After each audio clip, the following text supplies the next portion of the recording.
He walked into the restaurant looking like he had not slept in days. Muddy boots, a torn jacket, a beard covered in dirt. The manager took one look at him and made a decision that would destroy everything. He ordered the most expensive steak on the menu, $120. He paid in cash, but instead of serving him a meal, the manager ordered the chef to use meat from the garbage. Spoiled, contaminated, dangerous. One waitress saw it happen. She had a choice: stay silent and keep her job, or risk everything to save a stranger's life. She slipped him a note. What she did not know was that the man sitting in that booth was Keanu Reeves, and he owned the entire restaurant. What happened next changed both of their lives forever. The rain in Los Angeles does not fall gently. It crashes down like it has something to prove, flooding the gutters and turning the sidewalks into rivers of reflected neon. It was a Tuesday night in November, the kind of night that seeps into your bones and makes you question every decision that brought you to where you were standing. Elena Martinez adjusted her apron, wincing as the knot dug into her lower back. She was 34 years old, a single mother raising her daughter alone since her husband walked out 3 years ago. Under the harsh fluorescent lights of Harrington Steakhouse, she felt 50. Her feet ached in her worn orthopedic shoes, and her mind kept drifting to the stack of medical bills sitting on her kitchen counter at home. Her daughter Lily, just 8 years old, was lying in a hospital bed across town, waiting for a heart surgery that cost $75,000. The insurance covered some of it, not nearly enough. Harrington's used to be the premier spot in this part of the city, a place where movie executives and talent agents came to close deals over dry-aged ribeye and expensive wines. The restaurant had history, standing here for over 40 years. But lately, something had changed. The velvet booth seats were peeling, the brass railings had lost their shine, and the spirit of the place seemed to be fading away. "Elena, table 7 needs a refill. Stop daydreaming or I will dock your tips again." The voice grated against her ears like sandpaper. Derek Simmons.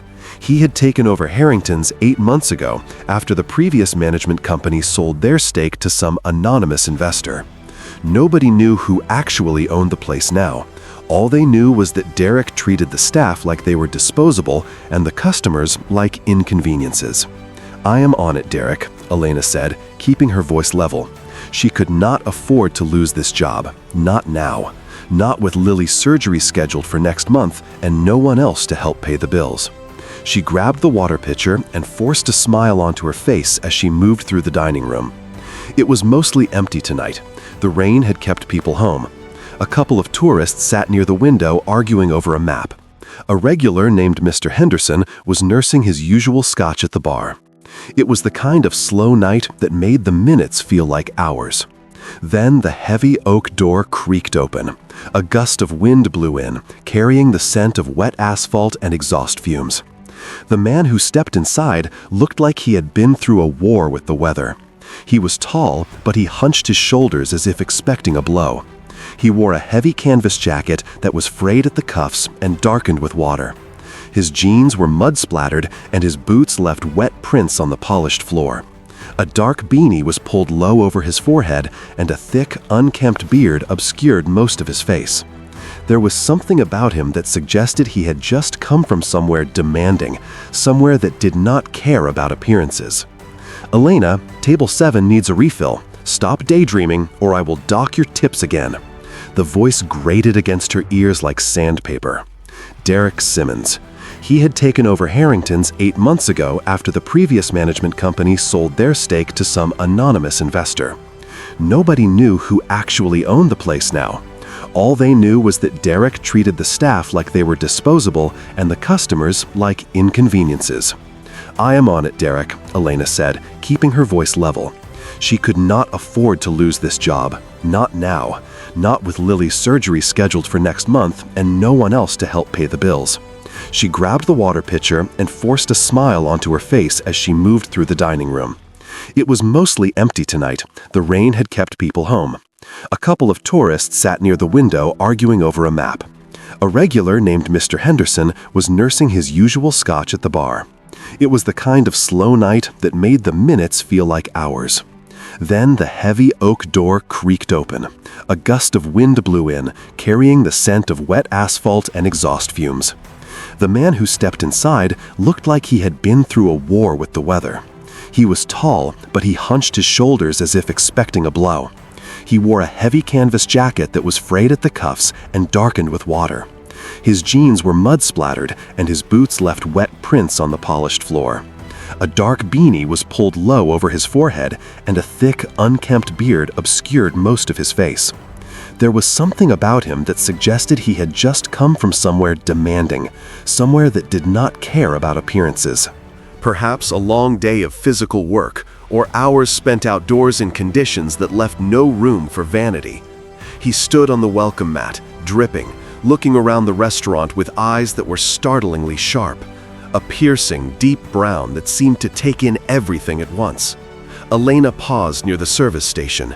She saw the way the hostess, a college girl named Megan, recoiled slightly behind her podium. Megan glanced toward the back office, clearly praying that Derek would not come out. But Derek had a sixth sense for anyone he could look down upon. He emerged from the kitchen hallway and spotted the man immediately, his face twisted with contempt.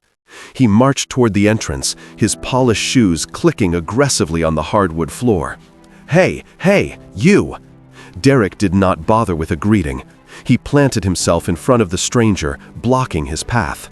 "We are not a shelter, buddy. The mission is about 6 blocks east. Turn around." The man did not flinch. He just looked at Derek, his expression unreadable beneath the beard and the shadows. "I am not looking for a shelter," the man said. His voice was low and gravelly, but measured, calm. "I am looking for a meal. This is a restaurant, is it not?" Derek crossed his arms. "This is a fine dining establishment. We have standards. We have a dress code." The man looked down at his muddy boots, then back at Derek. He seemed almost amused. "I have money, American currency. Last I checked, the dress code applies to the service, not to the cash paying for it." The restaurant went silent. Mr. Henderson put down his scotch and turned to watch. The tourists stopped their argument. Everyone was looking now. Derek's face turned a blotchy shade of red. "Look, pal, I do not want trouble. I just want you to leave before you scare off my paying customers." "I am a paying customer," the man said simply. Without waiting for permission, he stepped around Derek and walked into the dining room. He moved with purpose, not like a man wandering, but like a man who knew exactly where he was going. He headed toward a small booth near the back, close to the kitchen doors. It was not the best seat in the house. It was the kind of table you gave to people you wanted to forget about. He sat down, the wet canvas of his jacket squelching against the leather seat, and picked up the menu. Derek looked ready to explode. He spun around, and his eyes landed on Elena. "Elena, get over here now!" Elena hurried over. "Yes, Derek." Derek grabbed her arm and pulled her closer, lowering his voice to a vicious hiss. "Go tell him we are closed. Tell him the kitchen is shut down. I do not care what you say. Just get him out of my restaurant." Elena looked at the man in the booth. He was staring out the window at the rain, shivering slightly. He looked exhausted. He did not look dangerous. He looked human. "Derek," she said carefully, "by law, we cannot refuse service just because of how someone looks, if he has money." "I do not care about the law," Derek interrupted. "He is going to drive away everyone else.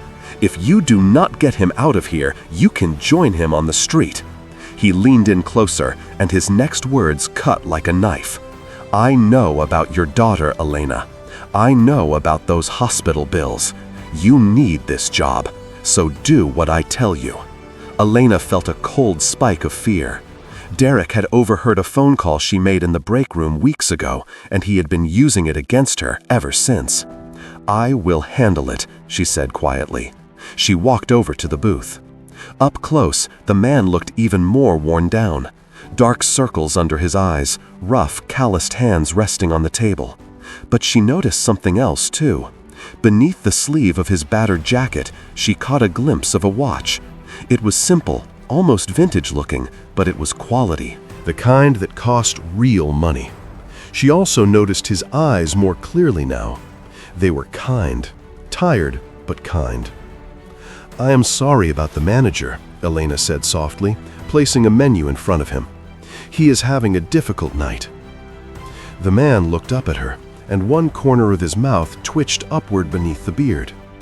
"He seems like a charming fellow," the man said with dry humor.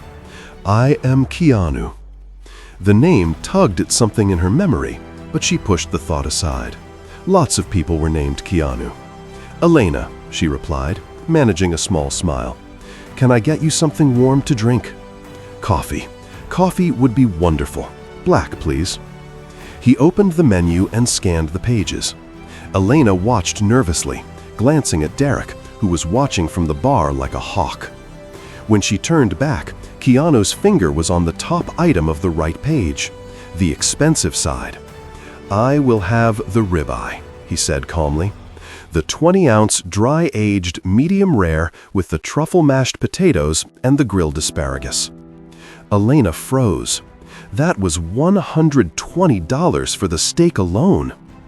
"Sir," she whispered, leaning in, "I have to ask, do you have the means to pay for that? If you order it and cannot pay, my manager will call the police. He is looking for any excuse." She hesitated, then added, "I can get you a burger on my tab. It is no problem." Keanu looked at her for a long moment. Something shifted in his expression. Surprise, maybe? Or gratitude?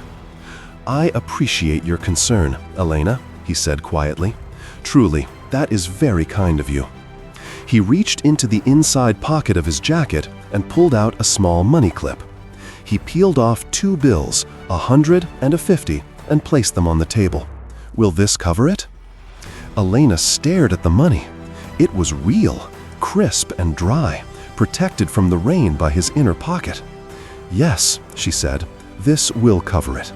She picked up the bills. "I will put this in the register now, so there is no trouble." "Thank you," Keanu said. "And Elena, thank you for offering the burger. That meant more than you know." Elena nodded and turned away. Derek intercepted her before she could reach the register. "Well, is he leaving?" "He ordered the ribeye," Elena said, holding up the cash, "and he paid in advance. $150. Derek stared at the money. His jaw tightened. He could not kick out a paying customer who had already put money down. He snatched the bills from her hand and shoved them into his pocket. "Fine," he said, his voice low and dangerous. "Ring it in, but tell the kitchen to take their time. Let us see how long our guest enjoys waiting." He turned and marched toward the kitchen, pulling out his phone. Elena saw his face tighten with anxiety as he glanced at the screen. Then he stepped into the hallway to answer where no one could hear.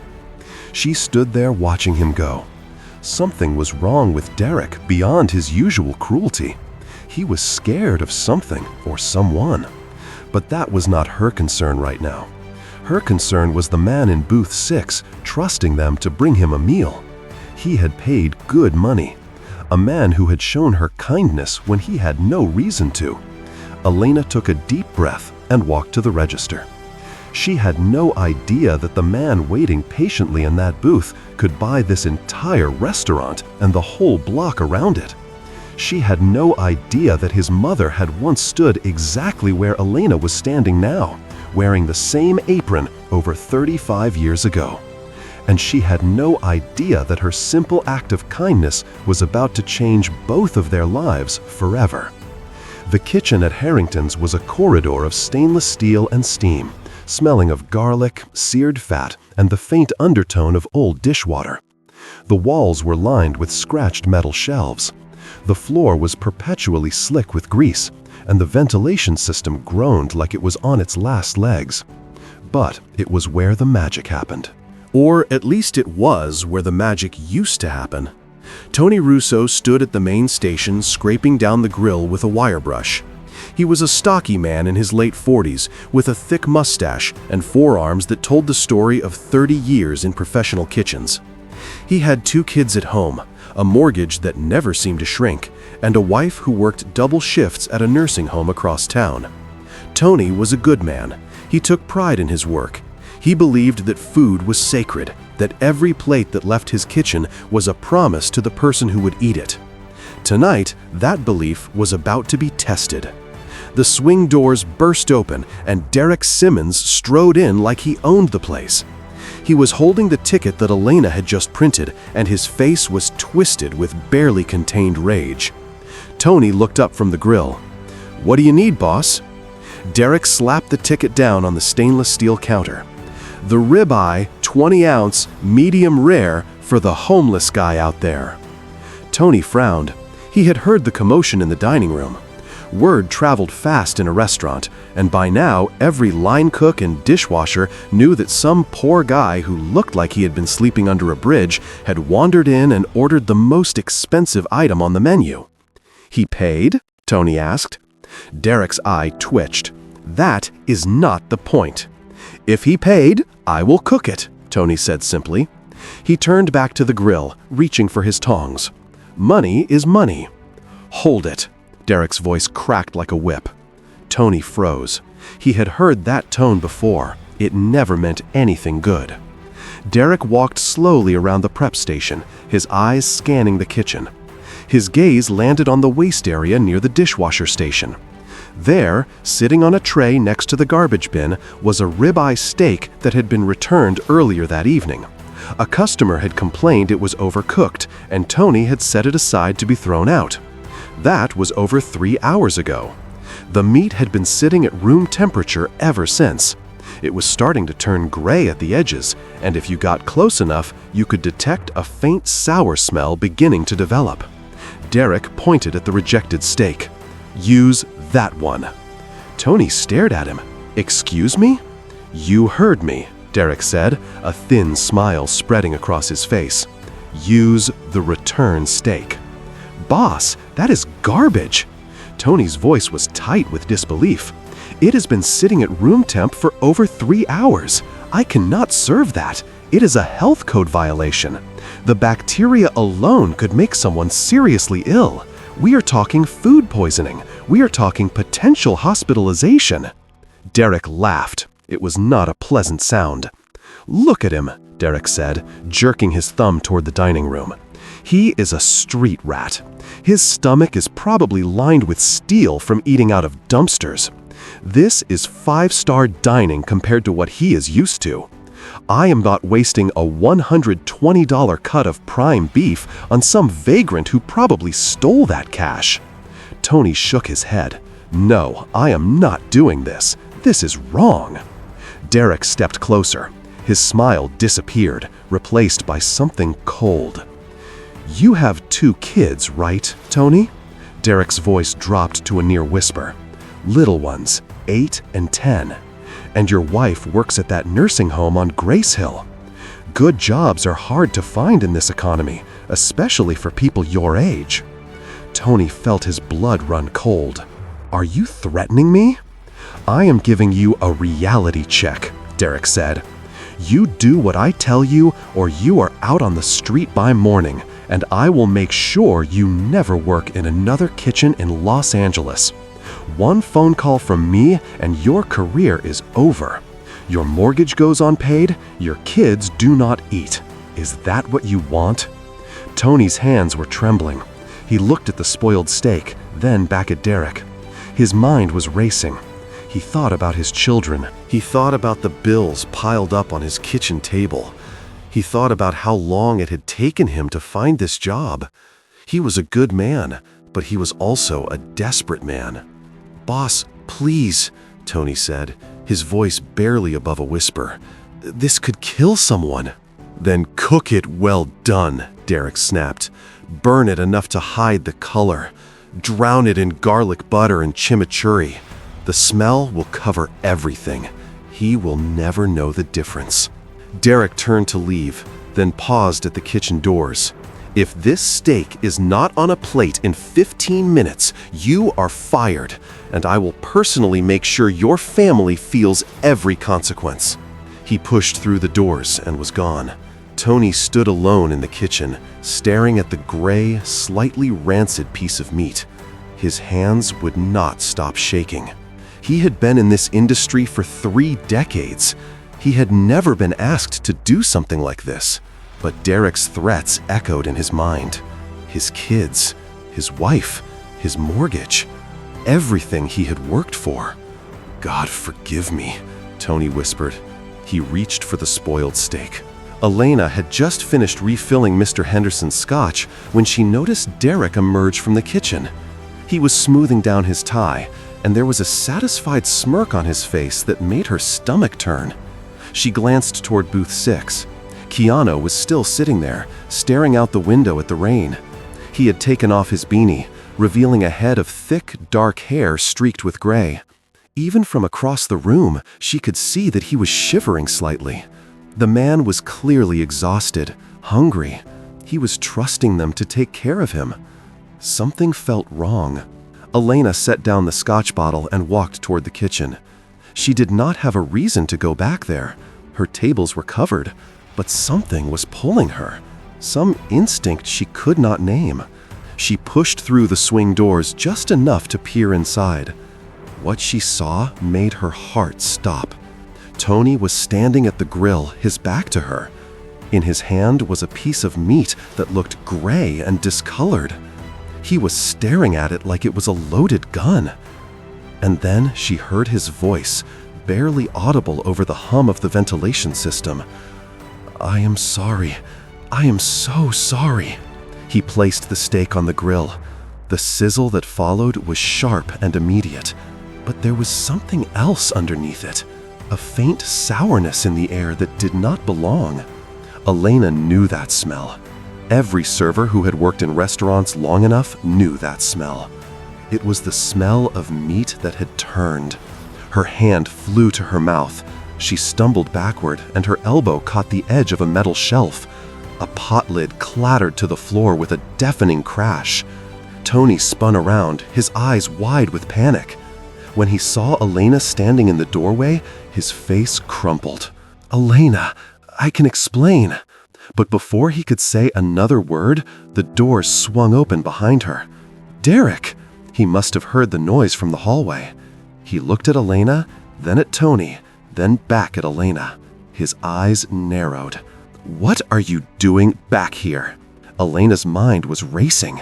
She could feel her heart pounding against her ribs. "I was just checking on the order," she said, fighting to keep her voice steady. "The customer was asking how much longer." Derek studied her face. He was searching for something, a tell, a sign that she knew more than she was letting on. "And what did you hear?" "Nothing," Elena said. Her voice came out too quickly. "I did not hear anything. I just knocked over the pot lid." Derek took a step toward her. He was close now, close enough that she could smell his cologne mixed with sweat. His eyes bore into hers. "You know, Elena," Derek said softly, "there are things that happen in kitchens that servers do not need to know about. Things that, if spoken about, could have very serious consequences." He glanced over at Tony, who was standing frozen at the grill, the spoiled steak sizzling behind him. "Your daughter," Derek continued, his voice dropping even lower. "Lily, right? She is at County General waiting for that heart surgery. $75,000. That is a lot of money for a single mother working for tips." Elena felt tears prick at the corners of her eyes, but she refused to let them fall. "I did not hear anything," she repeated. "Good," Derek said. He smiled without warmth. "Then we understand each other. You are going to take that plate out when it is ready, and you are going to smile, and you are going to give our guest the full Harrington's experience, and then you are going to forget this conversation ever happened." Elena could not speak. She could only nod. "Excellent," Derek said. He patted her on the shoulder, a gesture that felt more like a threat than comfort. "Now get back on the floor." He turned and walked out of the kitchen, leaving Elena alone with Tony. For a long moment, neither of them spoke. The only sound was the sizzle of the steak on the grill and the hum of the refrigerators. "Tony," Elena finally said, her voice breaking, "you cannot do this." Tony did not look at her. He was staring at the grill, watching the meat cook, watching the gray color slowly disappear beneath a layer of char and butter. "I have 2 kids, Elena," he said quietly. "I have a mortgage. If I lose this job," he could not finish the sentence. Elena looked at the steak. She looked at Tony's shaking hands. She thought about the man sitting in booth 6, trusting them to bring him a meal. She thought about her daughter lying in a hospital bed, waiting for a surgery that might never happen if Elena lost her job. She thought about what Derek had said about consequences, about forgetting. But she also thought about something her mother once told her, about how the true measure of a person is what they do when no one is watching. Elena wiped her eyes. She took a deep breath. "Tony," she said quietly, "just finish cooking it. I will take care of the rest." Tony looked at her, confusion and relief and guilt all warring on his face. He did not understand what she meant. He did not need to. Elena turned and walked out of the kitchen. Her heart was pounding. Her hands were trembling. She had no idea what she was going to do, but she knew one thing for certain. She was not going to let that man eat poison. Elena stood at the service station, her hands gripping the edge of the counter so hard her knuckles had turned white. Through the kitchen window, she could see Tony plating the steak. He moved mechanically, like a man in a trance. The meat was seared dark, almost charred, drowning in garlic butter and chimichurri sauce. It looked beautiful. It looked like something you would see in a food magazine. But Elena knew what was underneath that golden crust. She knew what was hiding beneath the herbs and the butter. Poison. That plate was poison. She looked across the dining room at booth 6. Keanu was still sitting there, patient as a saint, reading an old newspaper someone had left behind. He had no idea what was coming. He had no idea that the people he had trusted with his money and his meal were about to betray him in the worst possible way. Elena's mind was spinning. She had to warn him. But how? Derek had cameras everywhere. He had installed them 6 months ago, claiming it was for security, but everyone knew the real reason. He wanted to watch the staff. He wanted to catch them stealing tips or taking breaks that lasted too long. The cameras recorded everything, video and audio. If she walked up to that table and told Keanu not to eat the steak, Derek would see it. Derek would hear it, and then she would be fired, blacklisted, and her daughter's surgery would become nothing more than a dream that slipped away. But if she did nothing, that man would eat that meat. He would get sick. He could end up in the hospital. He could die. Elena closed her eyes. She thought about Lily, lying in that hospital bed with tubes in her arms, waiting for a surgery that cost more money than Elena had ever seen in her life. She thought about the stack of bills on her kitchen counter. And then she thought about the man in booth 6, a stranger, someone she had never met before tonight. Someone who had been kind to her when he had every reason to be suspicious. Someone who had offered her a polite smile and thanked her for offering to buy him a burger with her own money. He was a human being. He deserved better than this. Elena opened her eyes. Her heart was pounding so loud she could hear it in her ears, but her hands had stopped shaking. She knew what she had to do. She grabbed a clean white napkin from the stack next to the water glasses. She pulled a blue ballpoint pen from her apron pocket, the same pen she used to write down orders, the same pen she had used 1,000 times without thinking. This time, she thought very carefully about every word. She pressed the pen to the soft paper. The ink bled slightly, but the words were clear. "Do not eat the steak." She paused. That was not enough. He might think she was being rude. He might think the food was just bad, not dangerous. He needed to understand why. The manager made the chef use spoiled meat because of how you look. It will make you very sick. Please trust me." She hesitated again. What should he do? If he confronted Derek, if he made a scene, Derek would know she had warned him. She needed to give him an exit, a way out that would protect them both. Pretend to eat. Cut the meat, but do not put it in your mouth. I am so sorry. Elena folded the napkin into a tight square and slipped it into her palm, concealing it beneath her fingers. Her heart was racing so fast she thought she might faint. "Order up!" Tony's voice came through the kitchen window. It was flat, dead. He did not look at her as he slid the plate onto the pass. The steak sat there glistening under the heat lamps, looking like the finest meal in Los Angeles. Elena walked to the window. She could feel Derek's eyes on her from across the room. He was standing by the bar, arms crossed, watching everything. She picked up the plate. The heat radiated through the ceramic, warming her hands. She turned and walked across the dining room floor. Every step felt like walking through quicksand. The distance between the kitchen and booth 6 had never seemed so long. She reached the table. Keanu put down his newspaper and looked at the steak.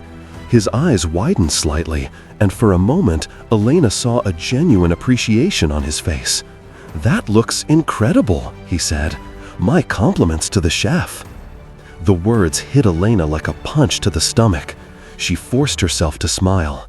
She set the plate down in front of him. As she adjusted the silverware, she leaned in slightly, using her body to block Derek's line of sight from the bar. "Can I get you anything else, sir?" she asked, her voice loud enough for Derek to hear. "Some sauce? Extra napkins?" As she spoke, her hand moved beneath the table. With a sleight of hand she had learned from years of hiding tips from greedy shift supervisors, she pressed the folded napkin into Keanu's rough palm. She squeezed his hand once hard, a signal. Keanu froze. He looked up at her startled. Elena held his gaze for just a moment. She did not speak. She could not speak. But her eyes said everything. "Read it, please." She pulled her hand back and straightened up. "Enjoy your meal, sir," she said, her voice steady. Despite the terror coursing through her veins, she turned and walked away without looking back. She could feel Derek watching her. She forced herself to move normally, to breathe normally, to act like nothing had happened. She reached the service station and grabbed a clean glass, pretending to polish it. Her hands were trembling again. She angled herself so she could see booth 6 in the mirror behind the bar. Keanu was sitting very still. The steam was rising from the poisoned steak in front of him. He looked at the plate, then down at his hand beneath the table. Slowly, carefully, he unfolded the napkin. Elena watched in the reflection as his eyes moved across the words she had written. She saw the moment he understood. It was like watching a transformation. The tired, slump-shouldered man who had walked in from the rain disappeared. His spine straightened, his jaw tightened. His eyes, those kind brown eyes that had seemed so weary just moments ago, turned cold and sharp as steel. He looked at the steak. He looked toward the kitchen, and then he looked directly at Elena's reflection in the mirror. Their eyes met. He gave her a single, almost imperceptible nod.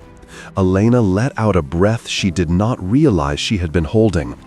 Keanu picked up his knife and fork. Elena's heart stopped. What was he doing? Had he not believed her? He sliced into the meat. The knife cut through easily, revealing the grayish interior that the char had hidden. He speared a piece on his fork.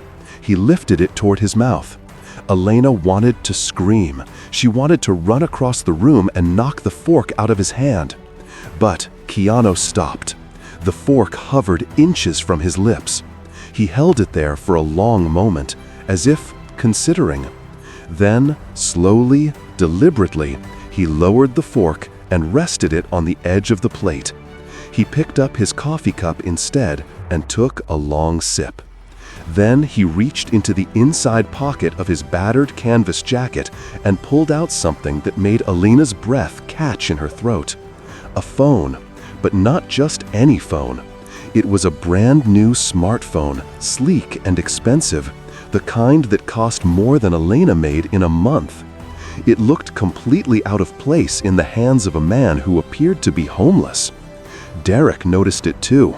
From across the room, Elena saw Derek's expression change. Confusion, suspicion. He uncrossed his arms and started walking toward booth 6. Keanu was already dialing. He put the phone to his ear, his eyes fixed on Derek as the manager approached. "Hey, Derek," barked, arriving at the table. "No phones on speaker. This is a classy establishment. And where did you get that?" Keanu ignored him completely. He spoke into the phone, his voice low but clear. "Marcus, I am at Harrington's, the one on Vine Street. I know you are at the hotel nearby. Get here now. Bring the lawyer and call the health department." He hung up and set the phone on the table next to the untouched steak.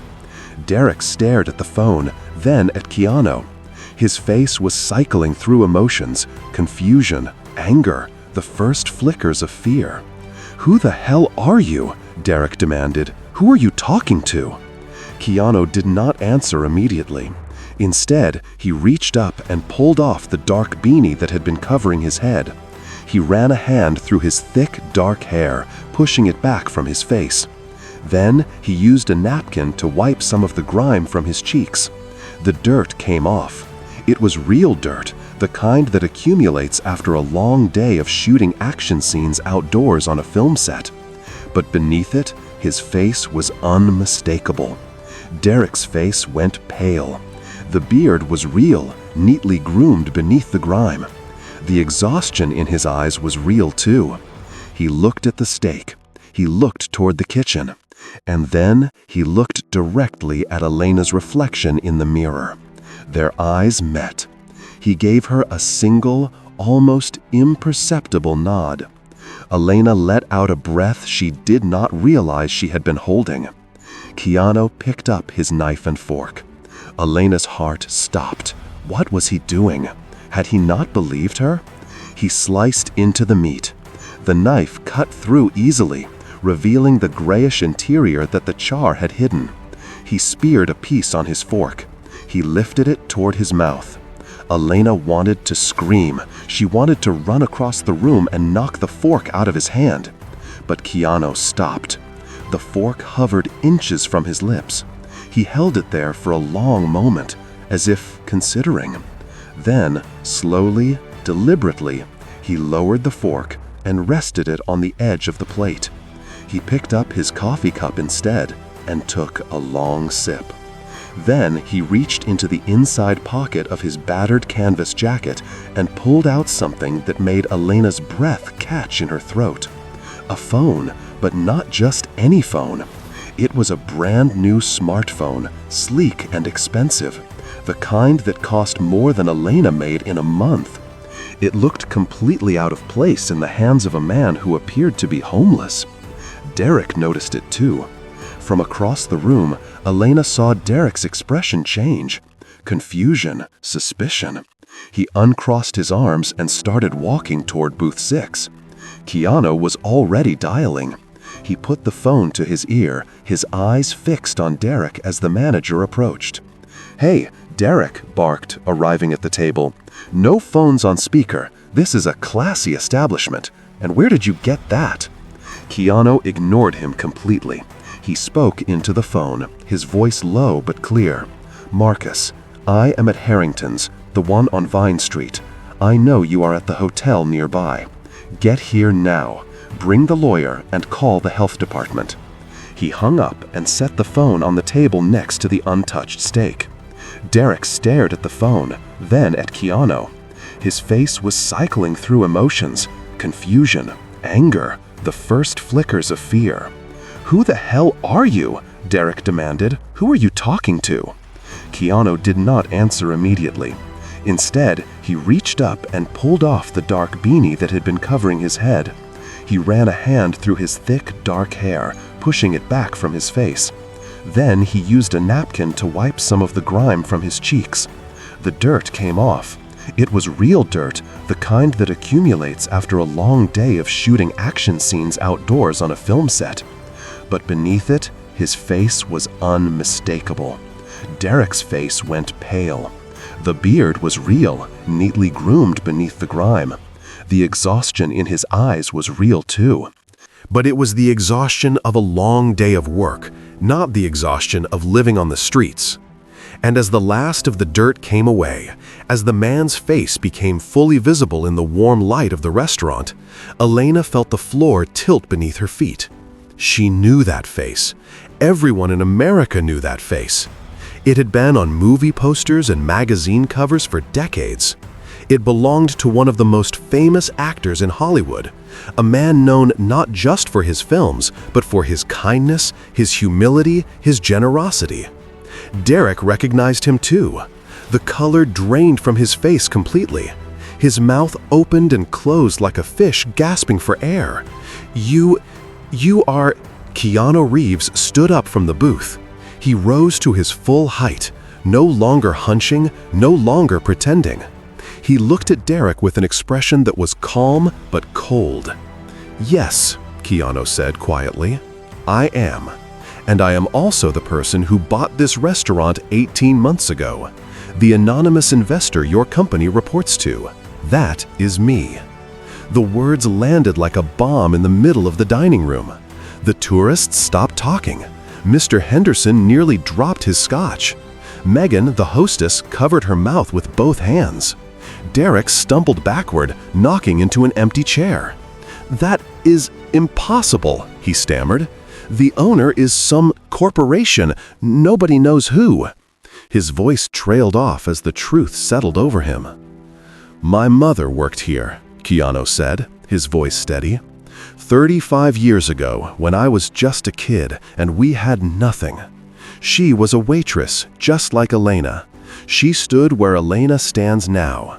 This place means something to me, so I bought it to preserve it, to protect it."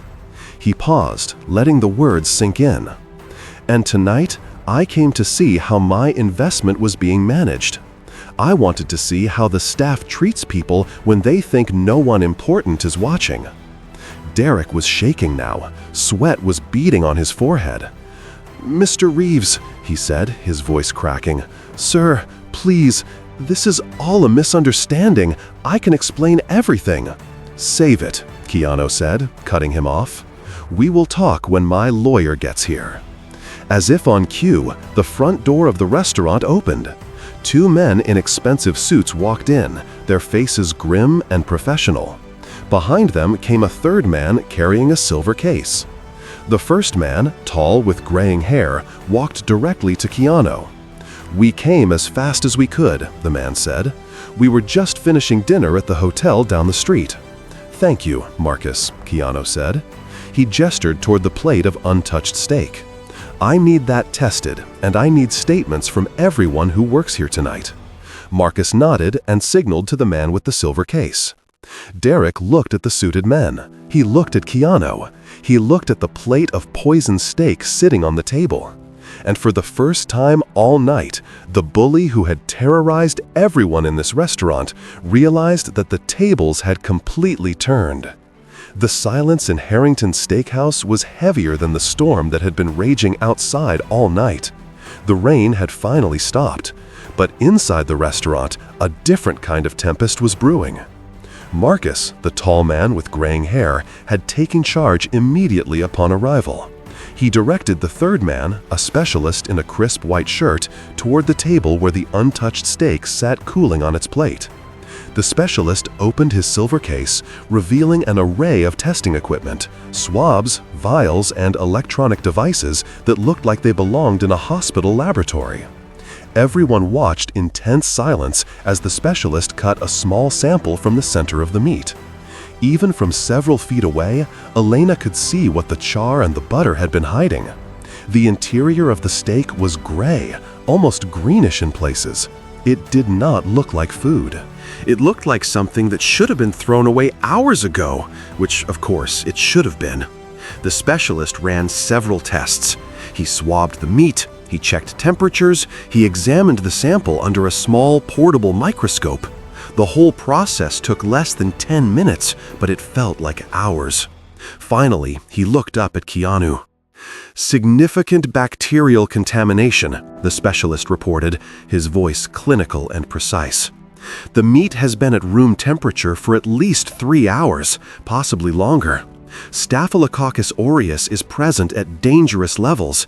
If consumed, this would have caused severe food poisoning at minimum. Hospitalization would have been likely. In someone with a compromised immune system, it could have been fatal." The words hung in the air like a death sentence. Keanu nodded slowly. He turned to look at Derek, who was standing near the bar, flanked by the second suited man who had positioned himself to prevent any attempt at escape. Derek's face had gone from pale to ashen. Sweat was dripping down his temples. His expensive tie was askew, and his hands were trembling at his sides. "Mr. Reeves," Derek said, his voice cracking. "Sir, please, you have to understand, this was not my idea. It was the chef, Tony. He is the one who cooked it. He is the one who put that meat on the grill. I had nothing to do with it." Keanu said nothing. He simply looked at Derek with those calm, cold eyes. "And the waitress," Derek continued, desperation creeping into his voice. "Elena, she is the one who served it. She brought that plate to your table. She knew what was on it. They are working together. They are trying to sabotage this restaurant for months. They are trying to frame me." Elena felt her stomach drop. She opened her mouth to defend herself, but before she could speak, a voice came from the kitchen doorway. "That is a lie." Everyone turned. Tony Russo was standing there, still in his chef's whites, his face pale but determined. He stepped into the dining room, his hands clenched at his sides. "I cooked that steak," Tony said, his voice shaking but clear. "I did it because Derek ordered me to. He threatened my job. He threatened my family.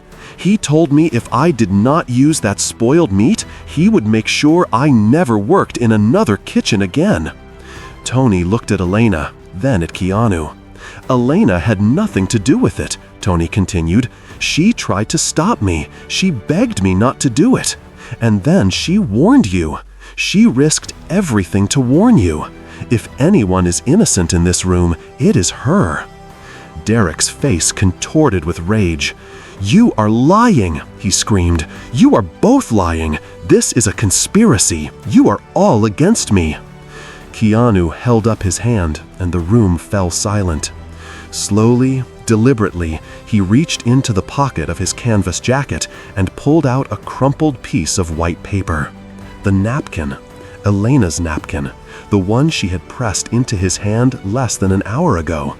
He unfolded it carefully, smoothing out the creases, and held it up so everyone could see the blue ink, the desperate handwriting. "Do not eat the steak," Keanu read aloud. "The manager made the chef use spoiled meat because of how you look. It will make you very sick. Please trust me." He paused, letting the words sink in. "Pretend to eat. Cut the meat, but do not put it in your mouth. I am so sorry." Keanu lowered the napkin and looked at Derek. "This woman," he said, gesturing toward Elena, "this waitress who earns minimum wage plus tips, who is a single mother with a daughter waiting for heart surgery, who cannot afford to lose her job for even one day, she risked everything to warn a complete stranger." He took a step toward Derek. "She did not know who I was. She did not know I owned this restaurant. She did not know I could help her or hurt her. All she knew was that a man was about to be poisoned, and she could not let that happen." His voice was steady, but there was an undercurrent of emotion that made it even more powerful. She saw a human being, not a homeless person, not a vagrant, not someone disposable. She saw a human being who deserved to be treated with dignity, and she acted on that belief even when it could have cost her everything. Keanu turned back to Derek. "And you? What did you see when I walked through that door tonight?" Derek said nothing. His mouth opened and closed, but no words came out. "You saw someone you could abuse," Keanu continued. "Someone you could humiliate, someone you could poison without consequence because you believed no one would care. You looked at my clothes, at my appearance, and you decided I was worthless. You decided my life did not matter." He shook his head slowly. "That tells me everything I need to know about who you are." Derek suddenly dropped to his knees. The movement was so abrupt that everyone in the room jumped. He clasped his hands together in front of him like a man praying. "Please," Derek begged, tears streaming down his face. "Please, Mr. Reeves, I am sorry. I made a terrible mistake. I was desperate. I have debts, people I owe money to, bad people. They have been threatening me for months. I was not thinking clearly. I will change. I swear to God I will change. Just give me another chance." Keanu looked down at the man kneeling before him. For a long moment, he said nothing. Then he spoke, and his voice was quiet but firm. "You know what I have learned in my life, Derek? Regret that comes only when you are caught is not real regret. It is just fear of consequences. Real change, real remorse, that comes from inside. It comes before you get caught. It comes when you look in the mirror and cannot stand what you see." He paused. "You are not sorry for what you did. You are sorry that it did not work." Derek's sobs grew louder. "Please, I am begging you, do not call the police. Do not ruin my life." Keanu was silent for a long moment. Then he turned to Marcus. "Do not call the police," he said. Derek's head snapped up, hope flickering in his tear-filled eyes. But Keanu was not finished. "I am not going to call the police tonight, Derek. Instead, I am going to give you a choice. The kind of choice you did not give me when you decided to poison my food." He crouched down so he was eye level with the kneeling man. "Option 1. You turn yourself in to the authorities tomorrow morning. You confess to what you did tonight. You confess to the money you have been stealing from this restaurant for the past 8 months. Yes, I know about that too. My accountants found the discrepancies weeks ago. That is part of why I came here tonight." Derek's face went even paler if that was possible. "You come clean about everything," Keanu continued. "You accept the consequences. You face the legal system like a man. And maybe you come out the other side as a better person." He stood up. "Option 2. You walk out that door right now. You disappear. But know this, by tomorrow morning, everyone in the restaurant industry in Los Angeles will know what you did here tonight. Every chef, every manager, every owner. You will never work in hospitality again. Not in this city, not anywhere." Derek stared up at him, trembling. "And those people you owe money to," Keanu added, "the bad people you mentioned, when they find out you have lost your job, that you have no income, that you have no way to pay them back, they will come looking for you. And I will not be there to protect you." He stepped back. "The choice is yours, Derek. You have until tomorrow morning to decide." Derek remained on his knees for a long moment. The restaurant was completely silent. Everyone was watching, waiting. Then, slowly, Derek rose to his feet. He looked at Keanu. He looked at Elena. He looked at Tony. His face cycled through a dozen emotions: shame, anger, desperation. Without a word, he turned and walked toward the front door. Marcus's associate stepped aside to let him pass. Derek pushed through the door and disappeared into the night. No one moved. Keanu watched the door for a moment, then turned to Marcus. "Have someone follow him," he said quietly. "Make sure he does not do anything stupid, and start preparing the paperwork for the police. I have a feeling he will not choose option 1.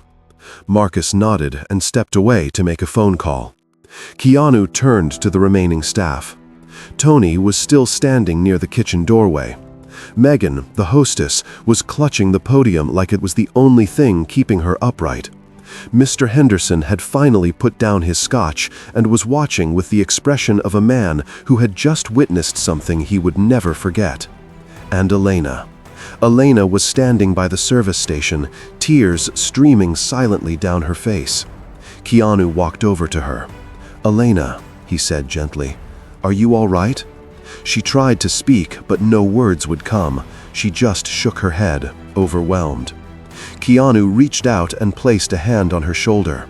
It was a simple gesture, but it carried the weight of everything that had happened. "You did something extraordinary tonight," he said. "You showed me that kindness still exists in this world, that integrity still matters, that there are still people who will do the right thing even when it costs them everything." He paused, and when he spoke again, his voice was thick with emotion. "My mother used to work here. 35 years ago, she was a waitress just like you. We had nothing back then. We were poor, we struggled. But she never lost her dignity. She never lost her kindness. She taught me that how you treat people who cannot do anything for you, that is the real measure of who you are." He looked around the restaurant at the faded grandeur, at the history embedded in every wall. "I bought this place because of her, because I wanted to preserve something that meant so much to our family. But tonight, you reminded me why places like this matter. It is not about the food. It is not about the decor. It is about the people. It is about how we treat each other." Elena finally found her voice. "I did not know who you were," she whispered. "I just knew I could not let you get hurt." "I know," Keanu said. "That is what made it real." He turned to address everyone in the room. "I want all of you to know that your jobs are safe. Derek is gone, and he is never coming back. Tomorrow, we will begin the process of rebuilding this place. Not just the physical space, but the culture, the way people are treated here, both staff and customers." He looked at Tony. "Tony, I know Derek threatened you. I know you felt you had no choice, but you did have a choice. And in the end, you made the right one by telling the truth. That counts for something." Tony nodded, relief and shame warring on his face. "Thank you, sir. I will never let anything like this happen again. I swear it." Keanu turned back to Elena. "As for you," he said, "I have something I would like to discuss with you. But not tonight. Tonight has been long enough for everyone." He reached into his pocket and pulled out a business card. It was simple, elegant, just a name and a phone number. "Call this number tomorrow afternoon," he said, pressing the card into her hand. "We have a lot to talk about. And Elena, bring your daughter's medical records." Elena stared at the card, then at Keanu. She did not understand what he meant, but something in his eyes told her that her life was about to change in ways she could not yet imagine. The night ended quietly. The staff cleaned up, the doors were locked, the lights were dimmed, and somewhere in the darkness of Los Angeles, Derek Simmons was running from the consequences of his choices, not knowing that the real reckoning was only just beginning. 3 days later, exactly as Keanu had predicted, Derek did not turn himself in. Instead, news began to spread through the restaurant industry like wildfire. Former employees came forward with stories of abuse, of stolen tips, of unsafe practices. The health department launched an investigation. The police opened a case file. And the people Derek owed money to, the dangerous people with dangerous debts, they came looking for the man who had promised to pay them back and now had nothing to offer. Derek Simmons disappeared from Los Angeles. Some said he fled to Mexico. Others said he was hiding somewhere in the desert. No one knew for sure. But everyone knew one thing. You cannot outrun the consequences of your choices. Sooner or later, what you put into the world comes back to you. That is not poetry. That is just the way life works. 2 weeks later, Elena Martinez stood in front of the full-length mirror in the back office of Harrington's Steakhouse, adjusting the collar of her new black blazer. It was not from Goodwill this time.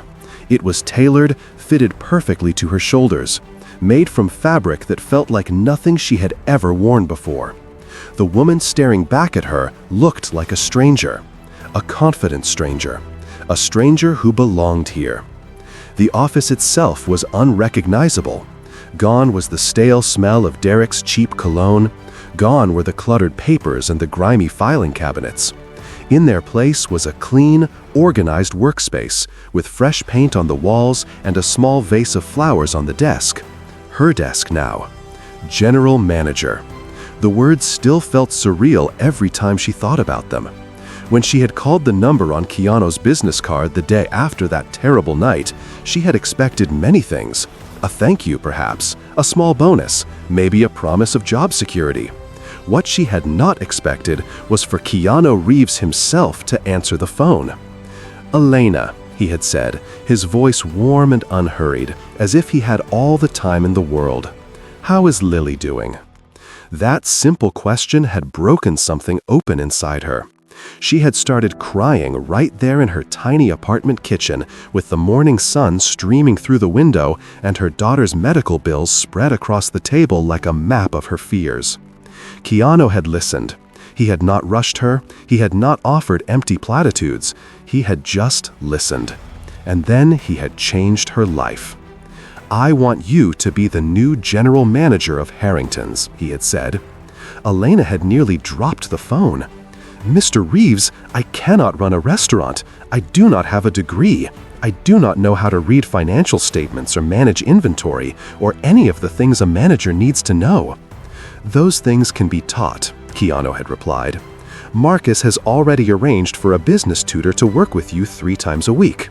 You will learn the spreadsheets. You will learn the systems. But Elena, what you already have, what you showed me that night, that cannot be taught. Integrity, courage, compassion. Those are the things that matter. Those are the things that make the great leader." He paused, and when he spoke again, his voice was softer.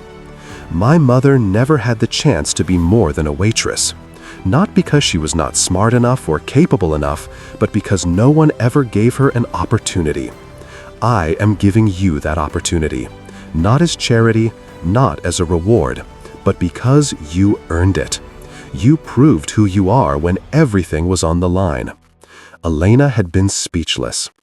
"There is one more thing," Keanu had continued. "I have established a fund. I am calling it the Blue Napkin Fund, after the napkin that saved my life. Its first grant will cover the full cost of Lily's heart surgery, every penny. She will have the operation she needs, and you will not have to worry about the bills." Elena had collapsed into a kitchen chair, sobbing so hard she could barely breathe. She had tried to thank him, but the words would not come. "You do not need to thank me," Keanu had said gently. "Just promise me one thing. When you have the power to help someone else, when you see someone struggling the way you struggled, you will remember this moment. You will pay it forward. That is all I ask." She had promised, and she had meant it with every fiber of her being. Now, 2 weeks later, Elena stood in her new office preparing for the grand reopening of Harrington's Steakhouse. The renovation had been swift and thorough. Keanu had brought in a team of designers and contractors who worked around the clock. The old peeling velvet booths had been replaced with rich burgundy leather. The tarnished brass had been polished until it gleamed. The kitchen had been completely overhauled with new equipment and new safety protocols that Tony Russo had helped design. Tony was still here. Keanu had kept him on as head chef on strict probation. Tony had accepted the terms without complaint. In fact, he had thrown himself into the work with a dedication that surprised everyone. He arrived before dawn every morning to inspect the deliveries. He trained the line cooks personally. He tasted every sauce, checked every cut of meat, and refused to let anything leave his kitchen that was not perfect. He was trying to redeem himself. Elena understood that. She understood the weight of guilt, and she understood the power of a second chance. Lily's surgery had happened 5 days ago. It had been successful.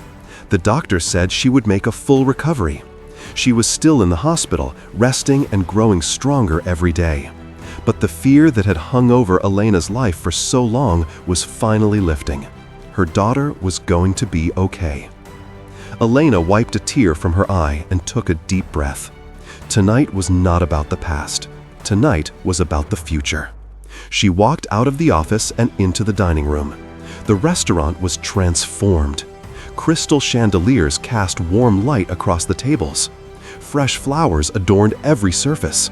The staff, dressed in crisp new uniforms, moved through the space with nervous energy, making final preparations.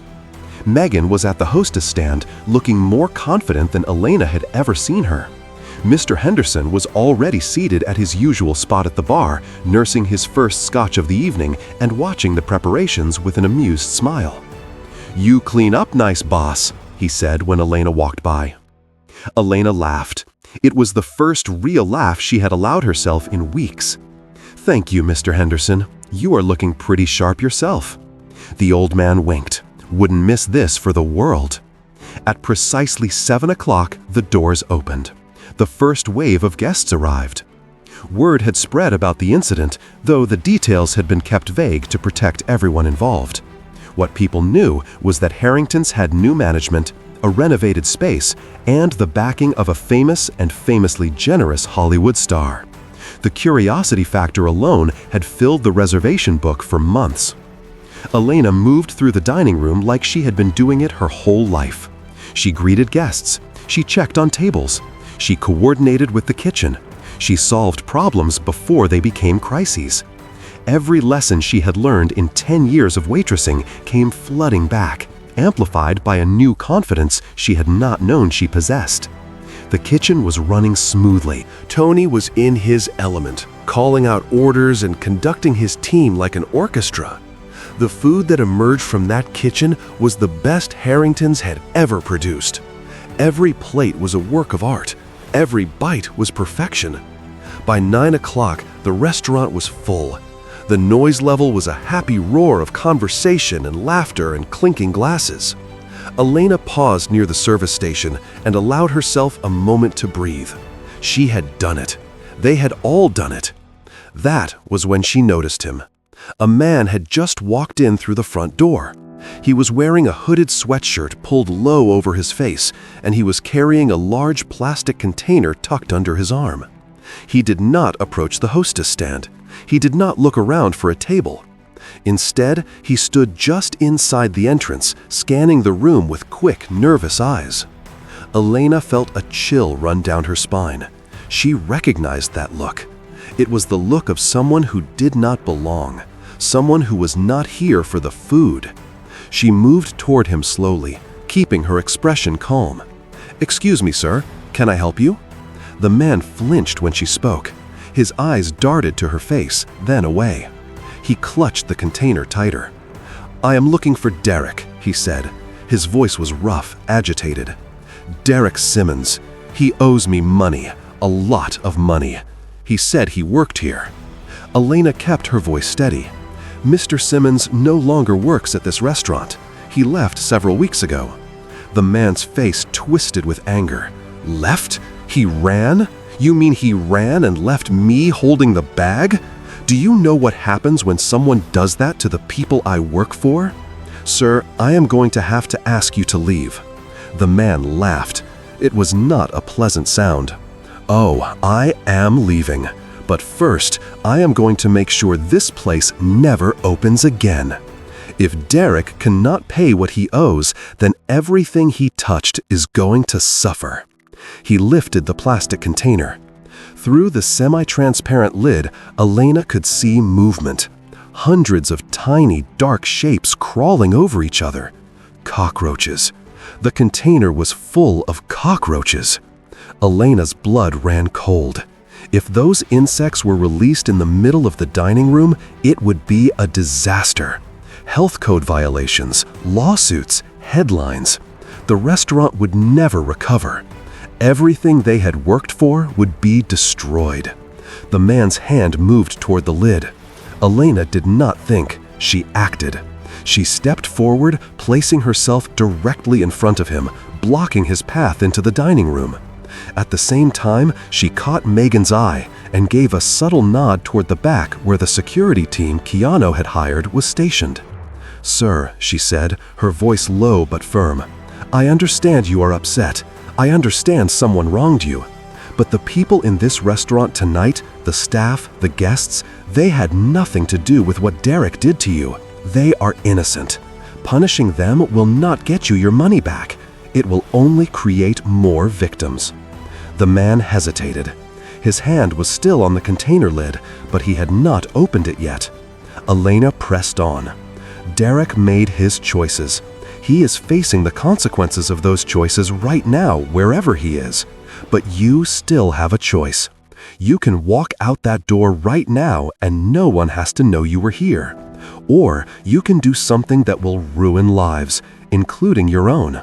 Because I promise you, if you release those insects, you will be arrested before you make it to the street. She held his gaze, refusing to look away. Is that really what you want?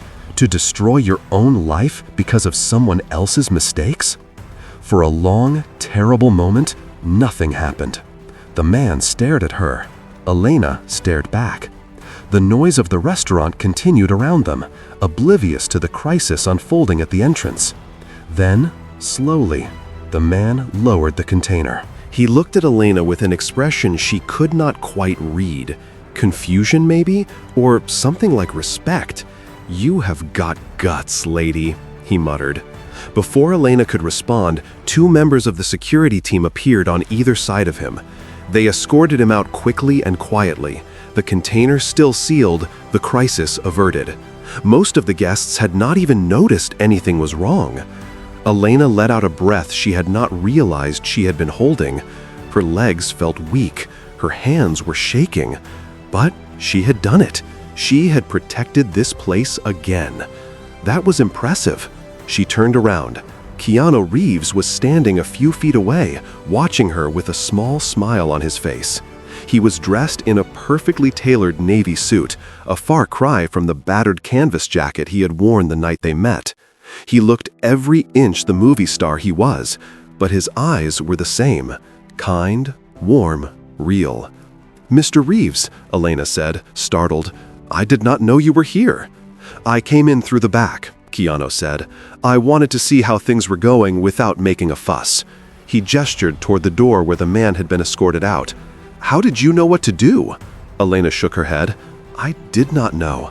I saw someone in pain, someone who was about to make a terrible decision. I thought maybe if I talked to him, if I reminded him that he still had a choice." She trailed off, not sure how to finish. Keanu nodded slowly. "You know, my mother used to say that the hardest part of working in a place like this is not the food, or the customers, or the long hours. The hardest part is protecting the sanctuary. People come to restaurants to escape the storms in their lives. It is our job to keep those storms outside." He looked around the bustling dining room at the happy faces and the full tables and the warm light reflecting off the polished brass. "You kept the storm out tonight, Elena, for the second time. This place is lucky to have you." Elena felt tears prick at the corners of her eyes, but she blinked them back. "Thank you," she said, "for everything, for believing in me, for Lily's surgery, for all of it." Keanu shook his head gently. "You do not need to thank me, Elena. You earned this yourself. All I did was open a door. You are the one who walked through it." He paused and smiled. "Now, I believe my usual table is waiting. Booth 6. I would like to order dinner, if that is possible. I hear the ribeye here is exceptional." Elena laughed, and this time the laugh came easily. "Right this way, Mr. Reeves."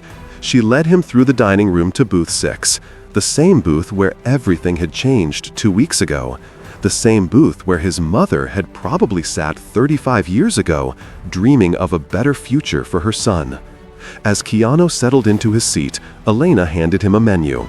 "Can I get you something to drink while you decide?" "Coffee," Keanu said. "Black."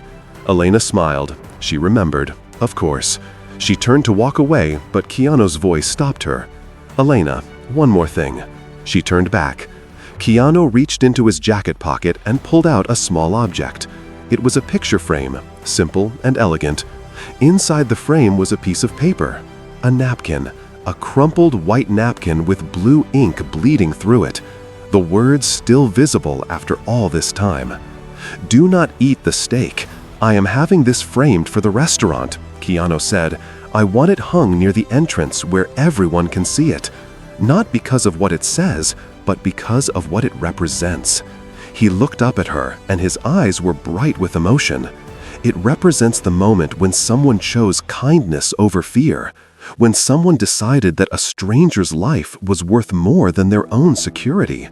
That is the spirit I want this restaurant to embody. That is the legacy I want to build here." He looked around at her, and his eyes were bright with emotion. "It represents the moment when someone chose kindness over fear, when someone decided that a stranger's life was worth more than their own security. That is the spirit I want this restaurant to embody. That is the legacy I want to build here." He looked around at her, and his eyes were bright with emotion.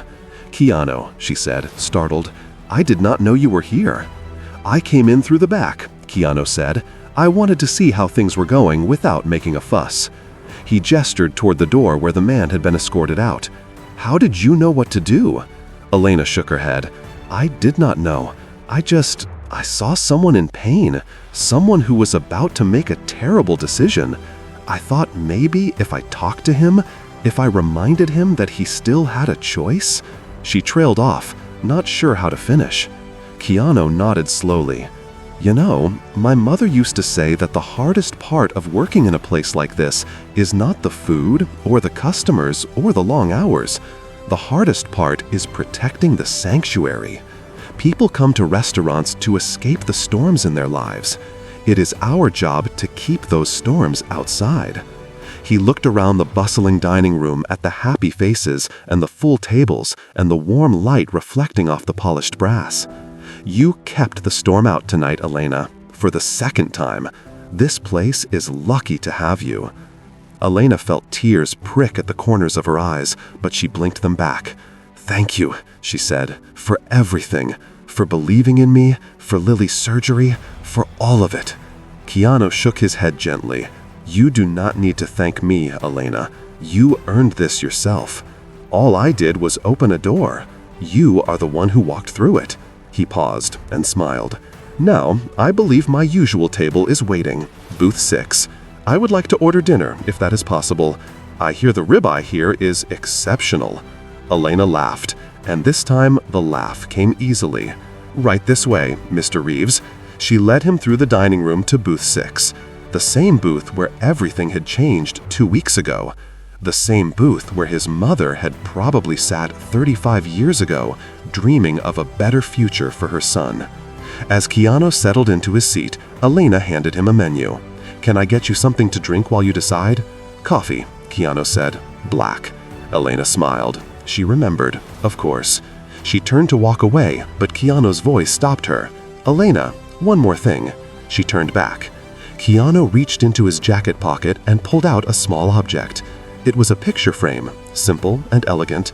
Inside the frame was a piece of paper, a napkin, a crumpled white napkin with blue ink bleeding through it. The words still visible after all this time. "Do not eat the steak." "I am having this framed for the restaurant," Keanu said.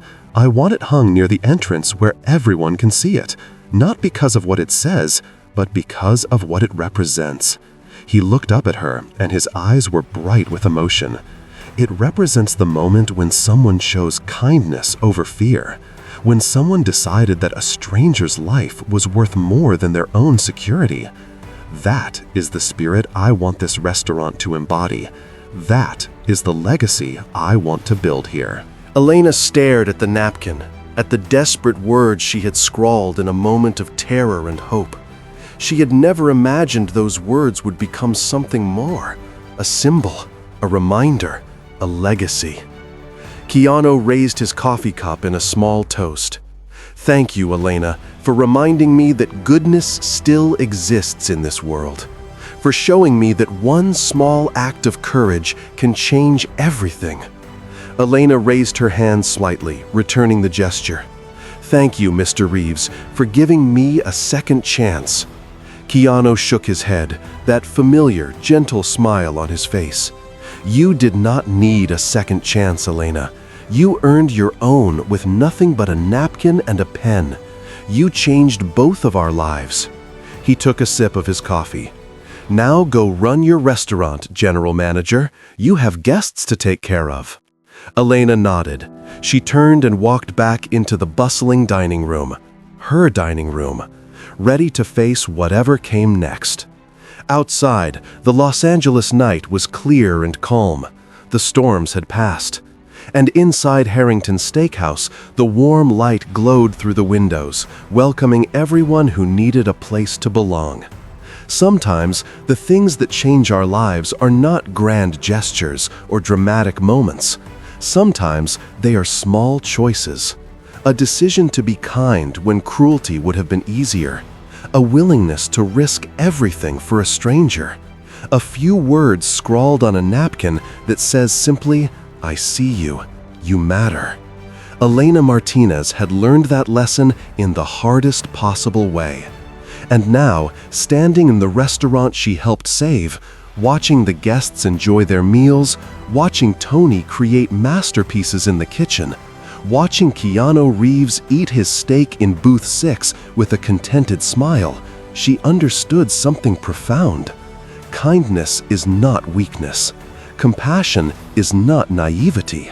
And doing the right thing, even when it costs you everything, is never, ever a mistake. Because in the end, we do not rise by pushing others down. We rise by lifting each other up. And the legacy we leave behind is not measured in dollars or fame or power.